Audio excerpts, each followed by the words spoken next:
Ma famille a coupé les ponts avec moi. 7 ans plus tard, ils veulent que je revienne. Revenons 15 ans en arrière.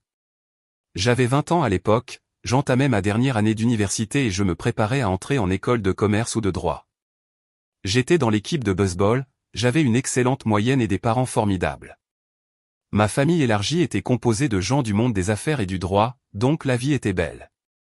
Un jour, après l'entraînement de baseball, j'ai vérifié mon téléphone et découvert des centaines d'appels manqués et de textos, allant de « Viens me chercher maintenant » à « Monstre ». Confus, j'ai cru à une blague. Je suis sorti pour appeler ma mère, mais dès qu'elle a décroché, elle s'est mise à hurler. Puis mon oncle est apparu de nulle part et m'a donné un coup de poing au visage en criant qu'il allait me tuer. Mon nez saignait abondamment, et mon père, qui retenait mon oncle, m'a dit de rentrer à la maison. Le trajet du retour a été horrible. Le nez cassé, les yeux qui enflaient, la confusion s'installait. Je suis entré dans notre maison pour y trouver toute ma famille. Ma mère hurlait, me demandant pourquoi j'avais fait ça. Mon oncle criait d'appeler la police. Je n'avais aucune idée de ce qui se passait. J'ai fini par crier, demandant ce qui se passait. Ma cousine amie, qui avait 12 ans à l'époque, a prétendu que je l'avais agressée lors d'une fête du 4 juillet, plus tôt cette année-là. J'ai nié, mais personne ne m'a cru. Mon père a perdu son sang-froid et m'a donné un coup de poing dans le ventre, me coupant le souffle. Il m'a dit de partir, jetant mes vêtements dehors dans des sacs poubelles. Anéanti, j'ai chargé mes affaires dans la vieille camionnette que mes parents m'avaient donnée pour transporter mon équipement. J'ai appelé quelques coéquipiers et j'ai dormi sur un canapé cette nuit-là. J'ai essayé d'appeler ma famille, mais je n'ai eu aucune réponse pendant une semaine. Finalement, mon père m'a envoyé un texto me disant de les laisser tranquilles, me traitant de monstre et me disant de pourrir en enfer. Je ne peux pas décrire ce que j'ai ressenti. C'était un sentiment froid, anesthésiant.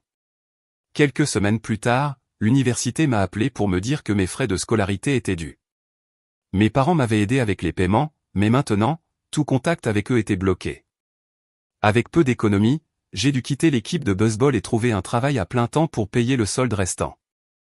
J'ai trouvé un poste de nuit, j'ai vécu dans ma camionnette pendant l'hiver rigoureux et j'ai réussi à obtenir mon diplôme. Personne n'est venu, personne ne m'a appelé.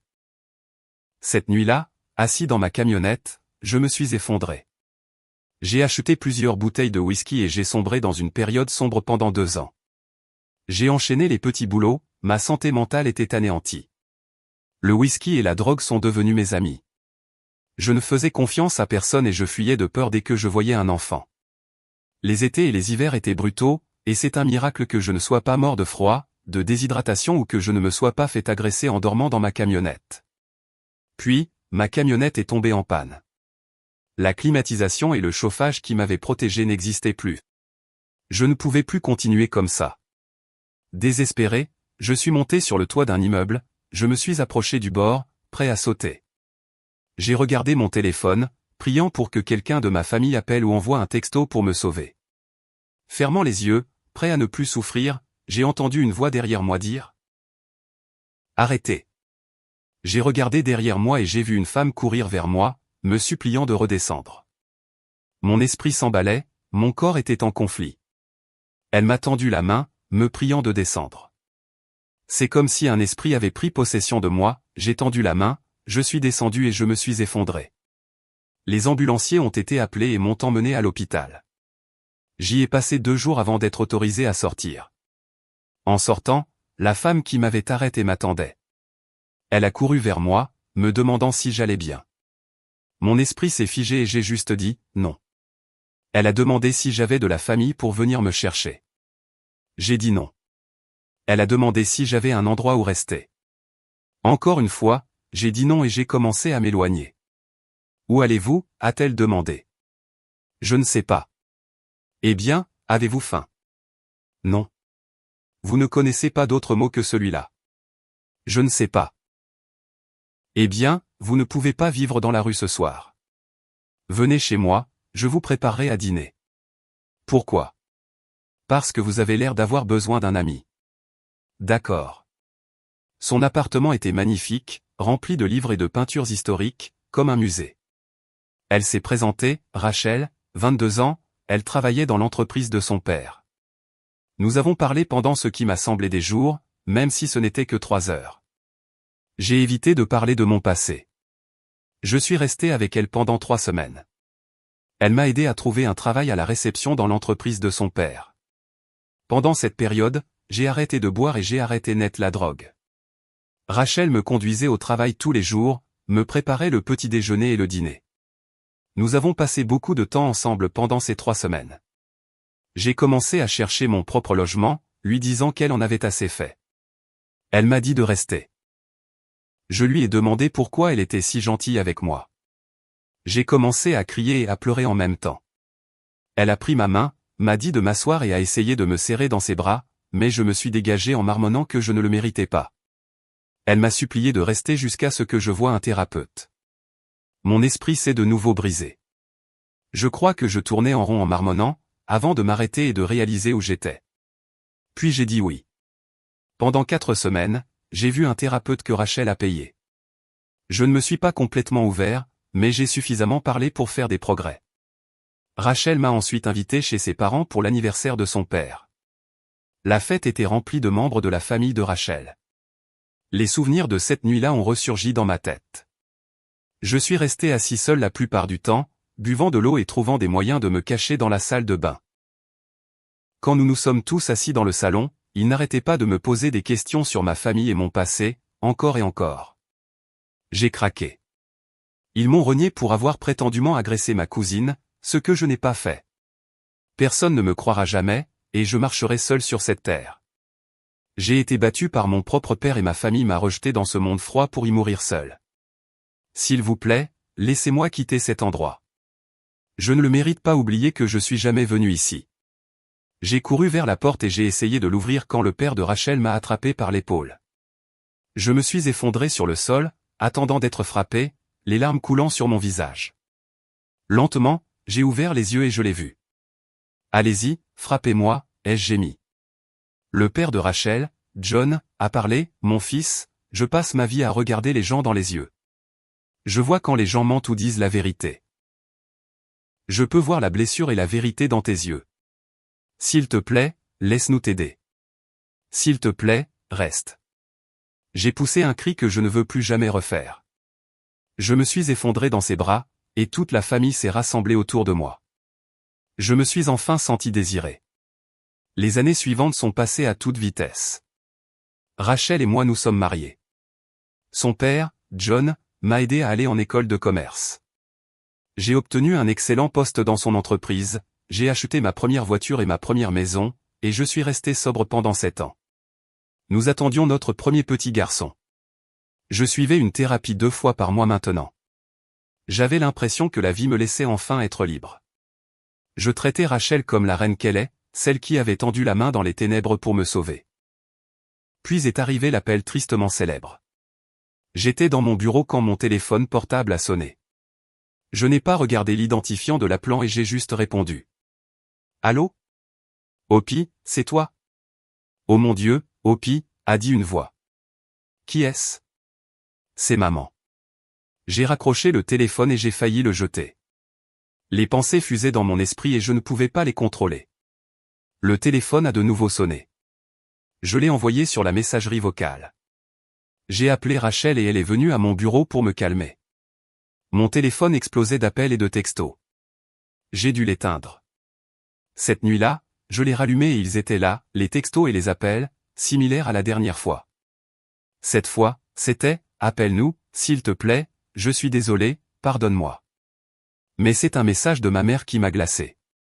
Je l'ai supprimé, mais en gros, il disait « Opie, s'il te plaît, réponds au téléphone. Nous devons te parler et te voir.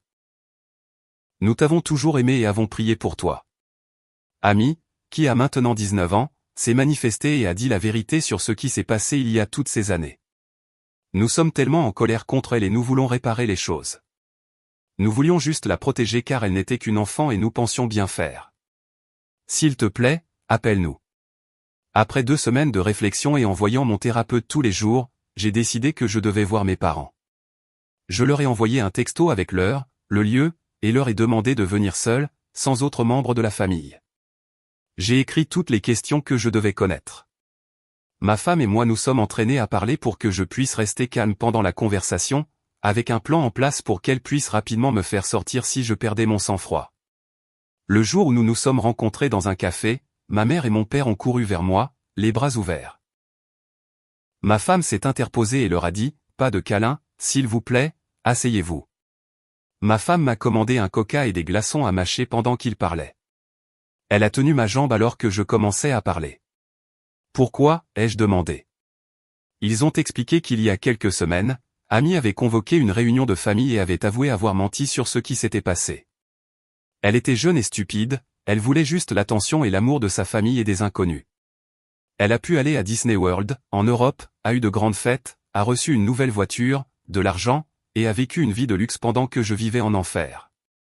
Au cours de la dernière année, toutes les fausses histoires d'allégations mensongères et ce qui arrive aux personnes faussement accusées l'ont effrayée. Elle a rapidement pensé à moi et a voulu me retrouver, mais savait que cela signifiait dire la vérité. Pourquoi n'ai-je pas eu le droit de donner ma version des faits, ai-je demandé. Ils agissaient sous le coup de l'émotion pure et voulaient juste être là pour elle et ses parents. Mon père s'est excusé de m'avoir frappé, expliquant qu'il était juste tellement en colère contre la situation et qu'il avait passé sa colère sur moi. Il m'a repoussé quand j'ai essayé de revenir. Vous vous souvenez de tout? Je n'étais même pas à la fête du 4 juillet.